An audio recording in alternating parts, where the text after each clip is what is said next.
Baik, Assalamualaikum warahmatullahi wabarakatuh. Kita lanjutkan pertemuan kita dari minggu sebelumnya, yaitu mengenai implementasi CRM dalam industri perbankan part yang kedua pada mata kuliah pengelolaan hubungan pelanggan.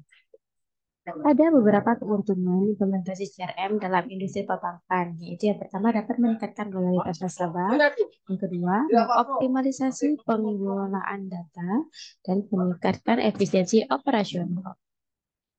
Dalam peningkatan loyalitas nasabah dengan CRM, bank dapat memahami kebutuhan nasabah secara mendalam dan menyediakan layanan yang personal, meningkatkan kepuasan dan loyalitas dari nasabah. Lalu, yang kedua bisa mengoptimalisasi pengelolaan data.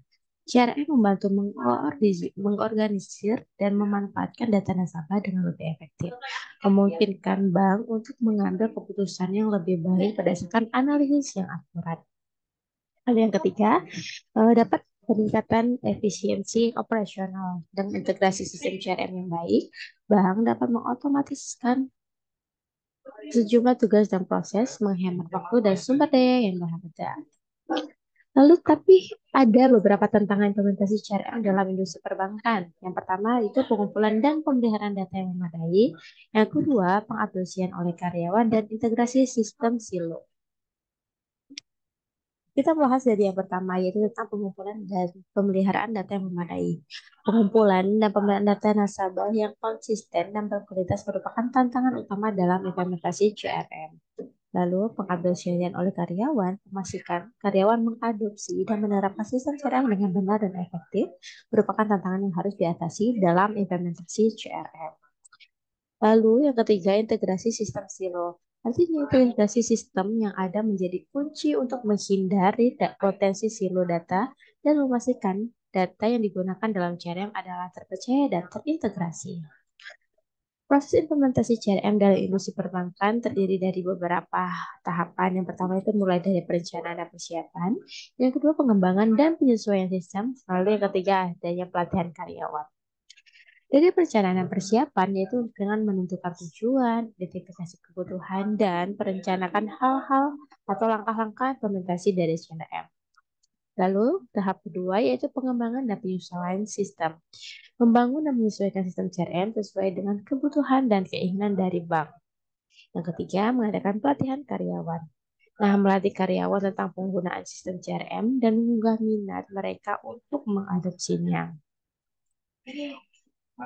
Lalu ada beberapa strategi sukses dalam implementasi CRM dalam industri perbankan, mulai dari kolaborasi tim yang erat, engagement nasabah yang mendalam, dan penggunaan analitik data. Kolaborasi tim yang erat penting untuk memiliki tim yang terlibat secara aktif, berkolaborasi, dan bekerjasama menuju implementasi CRM yang sukses. Kemudian engagement nasabah yang mendalam. Bank perlu memiliki strategi yang mengarah pada interaksi dan keterlibatan aktif dengan nasabah untuk memaksimalkan manfaat penggunaan dari CRM. Hal yang ketiga, penggunaan analitik data. Nah, bank harus menggunakan data analitik yang sangat baik dalam mengelola dan memanfaatkan informasi nasabah untuk keuntungan bisnis yang lebih baik. Ada contoh tadi kasus implementasi CRM dalam industri perbankan. Misalnya Bank A berhasil meningkatkan loyalitas nasabah sebesar 20% setelah mengimplementasikan sistem CRM yang canggih. Lalu Bank B menerapkan strategi CRM yang memungkinkan mereka untuk menyediakan layanan yang personal pada nasabah, menghasilkan pertumbuhan keuntungan bersih sebesar 15% dalam 1 tahun. Kemudian Bank C menggunakan analitik data dari sistem CRM untuk merumuskan kampanye pemasaran yang efektif, menghasilkan pertumbuhan volume transaksi sebesar 40% dalam beberapa bulan. Nah, sekian penerapan contoh dari implementasi CRM pada dunia perbankan.